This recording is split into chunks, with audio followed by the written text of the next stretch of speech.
El vampiro de Guadalajara. Hola, conózcanme como Víctor, ya que prefiero el anonimato. He querido escribirles desde hace mucho tiempo. Vivo en la ciudad de Guadalajara y lo que me sucedió es 100% real.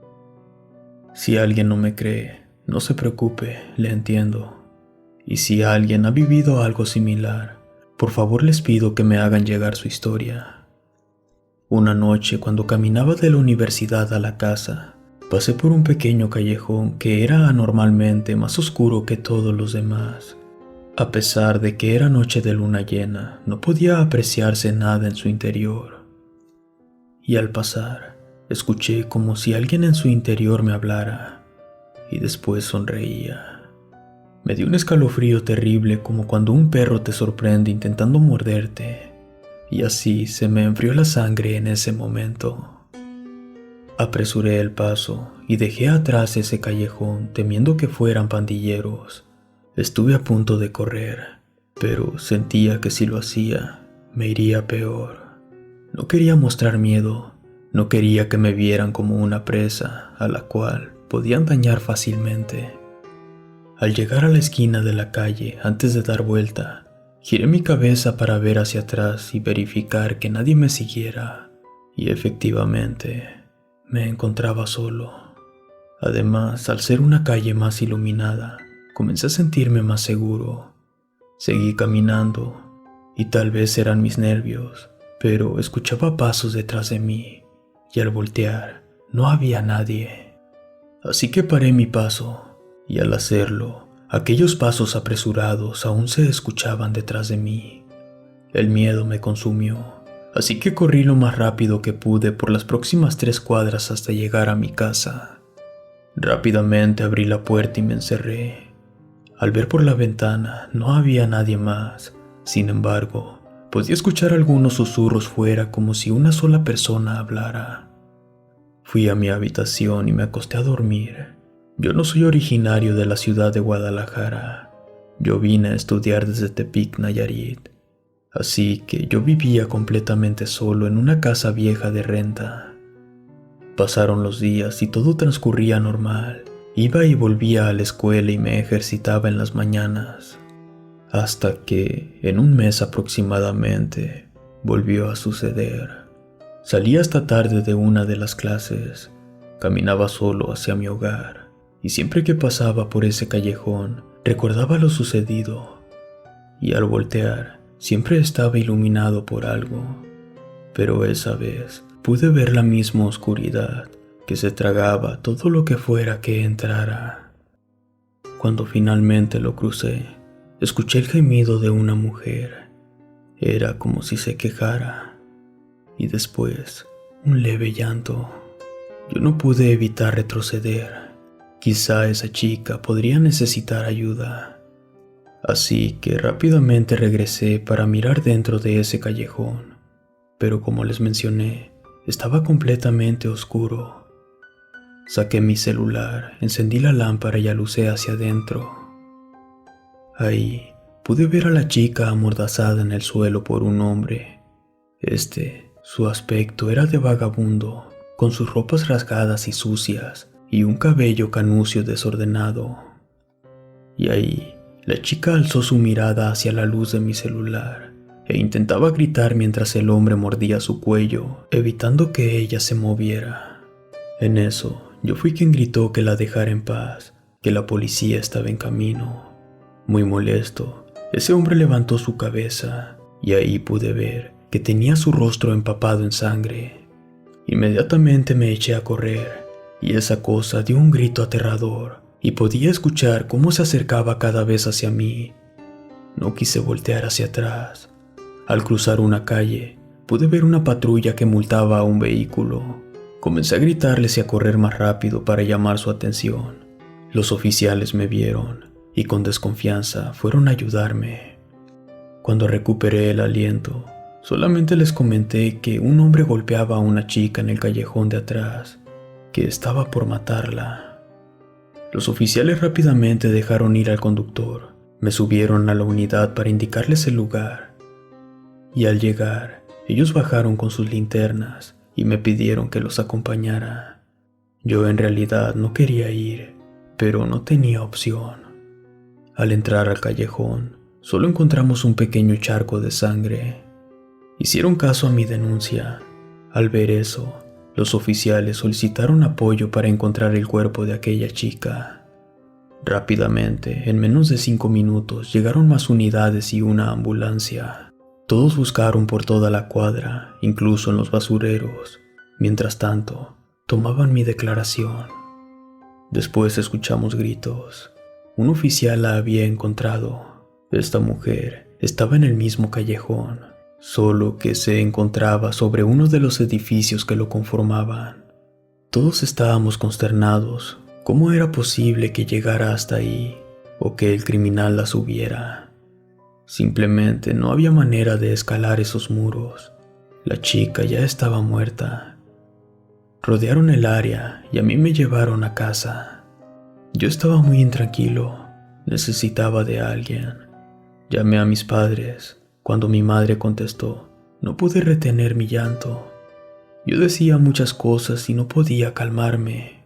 Mi madre obviamente se preocupó e intentó tranquilizarme. Más tarde, le conté a detalle lo sucedido. Ella me pidió que me calmara y sugirió que habláramos de algo que me tranquilizara. Y por más de 1 hora, así lo hicimos. Poco a poco comenzó a invadirnos el sueño y terminamos la llamada. Al día siguiente, yo busqué en internet la muerte de aquella chica, pero no había nada. Era como si nunca hubiera pasado, cuando en otras ocasiones he visto muertes poco significantes que son la primera plana. Lo ocurrido esa noche lo ocultaron a todos. Aquí en Guadalajara hay una leyenda que quizá todos conocemos, que es la historia del vampiro del Panteón de Belén, el cual fue un hombre juzgado y sacrificado por los pobladores de esta ciudad por pensar que era un vampiro. Al enterrarle la estaca en el corazón, esta con el tiempo se convirtió en un árbol fuerte y frondoso, el cual forma parte de la tumba del supuesto vampiro. Y se dice que el día que el árbol muera, el vampiro saldrá a cobrar venganza de aquellas personas quienes lo sentenciaron. Por supuesto que pudo haber sido cualquier hombre loco el de ese callejón, pero también habían detalles de los cuales ningún hombre común puede hacer. Además, ¿por qué el gobierno de Jalisco se preocupa en cubrir solo un asesinato de tantos que hay? Así que un día decidí visitar la tumba del vampiro, que, les soy sincero, nunca lo había hecho, ya que no era de mi interés. Llamé un Uber y al llegar solicité a un guía la información sobre la leyenda, pero solo me repitió lo que en internet se decía. El árbol y la tumba se miraban iguales. No había cambios por los cuales pensar que el vampiro estaba de vuelta. Salí de ahí tal como había llegado. Solo quería saber cómo protegerme de ese ser. Lo demás no me interesaba. De regreso a casa, llegué a toparme con un viejo que llevaba puesto un abrigo largo y un sombrero. Habría sospechado de él, de no ser que por ley los vampiros no pueden salir a la luz del sol. Al pasar frente a él, levantó su mirada y me sonrió. Yo correspondí su sonrisa con un saludo con la mano. Entonces, él lamió sus labios en señal de antojo. Les explico, hay 2 maneras de lamer tus labios. El primero para humectarlos, donde la lengua sale y entra rápidamente. Y la que les menciono, donde su lengua recorrió de punta a punta sus labios. Además que tenía un color grisáceo y su sonrisa se tornaba más macabra. Giré mi cabeza y seguí caminando. El hombre comenzó a seguirme guardando una distancia considerable, como para que no me diera cuenta. Así que aceleré mi paso, pero no lograba perderlo. Al llegar a mi casa me encerré, miré por mi ventana y ahí se encontraba en el otro lado de la calle, mirándome directamente a los ojos. No importaba qué ventana eligiera, ni qué tan escondido me encontrara. Él siempre me miraba directo a los ojos. Por el comportamiento de este hombre, marqué al 911, donde me pidieron los datos para enviar una patrulla a vigilar. También me pidieron la descripción de la persona, pero al asomarme nuevamente por la ventana, ese hombre ya no estaba, así que les di lo poco que recordaba. Me dijeron que la patrulla llegaría en 10 minutos, pero esa patrulla nunca pasó. Fue cayendo poco a poco la noche. Yo cerré las puertas y ventanas y encendí todas las luces interior y fuera de la casa. Me preparé algo de cena y mientras lo hacía, podía escuchar pequeños ruidos en el techo, como si movieran varillas y chocaran entre sí una y otra vez. Pero el sonido, al ser tan sutil, lo atribuía a que eran gatos u otro animal. La verdad es que intentaba pensar lo menos posible en temas paranormales.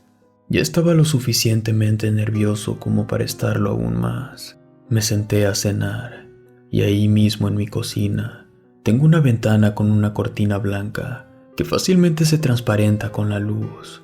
Y ahí estaba. Era la silueta del mismo hombre de esa tarde. Y solo estaba parado viendo hacia mi casa desde el otro lado de la calle. Podía notar su respiración agitada que lo hacía parecer molesto. Dejé mi comida, me levanté, me acerqué para correr un poco la cortina, lo suficiente para verle mejor. Y sin duda, era el mismo hombre, exactamente ese ser que devoraba a la chica aquella noche. Su rostro estaba enfurecido, sus manos temblaban por la fuerza que ejercían sus puños, y su mirada, aún en la oscuridad, era lo suficientemente clara como para saber que estaba clavada directamente en mí. Cerré la cortina y corrí por el cuchillo de mi cocina y mi celular para llamar de nuevo a la policía. En ese instante, pude escuchar un fuerte golpe en el techo como si hubieran dejado caer un costal de arena. En toda mi casa se sintió una leve vibración. Realicé la llamada rápido al 911. Pero sobra decir que son una pena los servicios de emergencia. Me dijeron que un oficial llegaría en 20 minutos, a lo que yo, preocupado y llorando, comenté que estaría muerto para entonces, y muy molesto les colgué la llamada. Aún podía escuchar aquella cosa caminar de un lado a otro sobre mi techo, como si pensara la manera de entrar. Me moría del miedo. De pronto, comencé a escuchar como que hurgaba algo en el techo y después se escuchó un fuerte golpe y la luz se fue por completo. Después de eso, nada más se escuchó. Todo pareció detenerse. Yo coloqué mi espalda en una esquina de mi habitación con el cuchillo en mis manos temblando de miedo. Pasaron las horas y ahí me quedé dormido. Recuerdo que desperté con la luz del sol entrando por mi ventana. Todo parecía normal, pero cuando quise salir a la calle, había un perro blanco muerto frente a mi puerta. Este tenía una herida profunda entre su pata delantera izquierda y su tórax. Yo sabía quién era la dueña, así que fui a darles la extraña noticia. Cuando llegué, la hija de la señora me preguntó si había visto a su perro, a lo que yo le respondí que no, que tal vez no tardaba en regresar. La niña tenía una carita triste, y así fue que me dio la espalda y se sentó en el piso a la espera de su perrito. Yo me sentía pésimo por haberle mentido. Cuando la señora Laura salió y me miró, me invitó a pasar dejando a la niña fuera. Entré hacia donde estaba Laura y le comenté lo sucedido. Ella fijó su vista en mí con una mirada incrédula y me preguntó algo que me heló la sangre y me perturbó demasiado. Ella preguntó, ¿tenía sangre? Al escucharla, sentí aquel golpe frío en mi cuerpo y con mi habla forzada le contesté, sí señora, su pelaje estaba manchado. Y ella me contestó, no me entiendes. Pudiste ver que derramó sangre en el piso. Mi corazón estaba cada vez más agitado y no sabía cómo cambiar esa conversación para irme. Usted misma puede verlo. Y ella, sin dudarlo, salió junto conmigo dejando a su hija en casa con su abuelita. Al ver al perro, ella me dijo, quizá te suene extraño, pero debes irte lejos inmediatamente. A lo que yo le pregunté que a qué se refería, así que ella me invitó nuevamente a su casa. Ahí, sentados frente a la mesa, la señora Laura, su mamá y yo, vimos algunas fotografías, las cuales eran del marido de Laura y también su papá. Ella me contó que hace muchos años, su marido y su papá salieron de fiesta a tomar algunas cervezas, y pasada la medianoche de camino a casa, se encontraron con un viejo que los seguía. Ellos, al ser dos y él, un viejo de avanzada edad, decidieron confrontarlo, pero al ir en dirección hacia el hombre, las sombras de alrededor parecía que consumían la poca luz que quedaba en las farolas, y al acercarse lo suficiente, pudieron ver que su rostro era como el de un demonio cubierto de sangre, desde su boca hasta su pecho. Ambos corrieron sin voltear atrás, hasta llegar a casa sin aliento. Cuando escuchamos que llegaron, salimos mi madre y yo para ver qué sucedía, y al escuchar su historia no les creímos, pues decían que el vampiro había despertado. Yo, muy molesta, me fui a dormir de nuevo. Ninguno de los dos podía comer bien. Yo, muy molesta, me fui a dormir de nuevo, pues estaban ebrios, y nada de lo que decían tenía sentido. Al día siguiente, ninguno de los dos podía comer. El susto los había dejado en un estado extraño, donde de repente se quedaban mirando un punto de la habitación y a menudo despertaban con aterradoras pesadillas, hasta que una noche escuchamos cómo algo se posó en nuestro techo. Ellos estaban muertos de miedo al igual que nosotras. Tomaron una vieja arma que mi papá tenía y esperamos, pero nada pasó. Solo los ruidos en la azotea. A la mañana siguiente, encontramos frente a nuestra casa a nuestro primer perro de 10 años de edad. Estaba muerto, con las mismas heridas que Toby y sin una gota de sangre. A la siguiente noche pasó lo mismo, solo que esa cosa bajó del tejado y se posó frente a la casa. Apenas era visible con la luz de la luna. Mi marido y mi padre se asomaron nuevamente con el arma y salieron a asesinar a esa cosa. Solo realizaron un disparo y desaparecieron. Después escuchamos cómo esa cosa saltó a nuestro tejado alejándose del lugar. Mi madre y yo lloramos toda la noche de preocupación y temor, ya que ni mi padre ni mi esposo contestaban cuando les llamábamos. En ese tiempo no teníamos teléfonos, y nos quedamos toda la noche esperando que algún policía apareciera por el disparo, pero eso nunca pasó. Al día siguiente por la tarde, nos dieron la terrible noticia que habían encontrado a mi esposo y a mi padre muertos. Al darnos los cuerpos para cumplir con su celebración fúnebre, pudimos notar que en el cuello de ambos faltaba un gran pedazo, como si hubiese sido arrancado de una mordida. Los policías solo dijeron que fueron víctimas de homicidio y que harían una investigación, solo que esta jamás fue resuelta. Creo saber qué era esa cosa de aquella noche y me temo que es lo mismo que ahora te acosa a ti. Por eso te pido que te vayas. Si quieres, puedes pensar que solo es un hombre trastornado que tiene una forma en particular de acabar con sus víctimas, mordiendo su cuello. Pero imagino que has sido testigo de cosas imposibles, las cuales te hacen dudar si esa cosa es humana o no. Al finalizar su historia, sacó un crucifijo bendito, el cual me dijo que me protegería un tiempo de esa cosa. Yo me lo puse y salí de ahí a toda prisa. Hice mi maleta y salí de la ciudad mucho antes que cayera el atardecer. Dejé mis estudios. Ya no he vuelto a la ciudad de Guadalajara. La señora Laura no me convenció de nada, solo reafirmó lo que yo ya sabía. Ahora estoy aquí en Tepic trabajando, haciendo páginas web desde mi hogar. Salgo muy poco por el día y jamás salgo de noche. Después de mi experiencia en Guadalajara, le temo a la oscuridad y, por supuesto, jamás me quito el rosario ni para bañarme. Temo que esa cosa pueda encontrarme algún día. Si alguien ha pasado por esto y ha logrado evadir la muerte, por favor, díganme cómo lo hizo, ya que desde entonces no he podido descansar y vivo con mucho miedo. Relato de Víctor Tapia.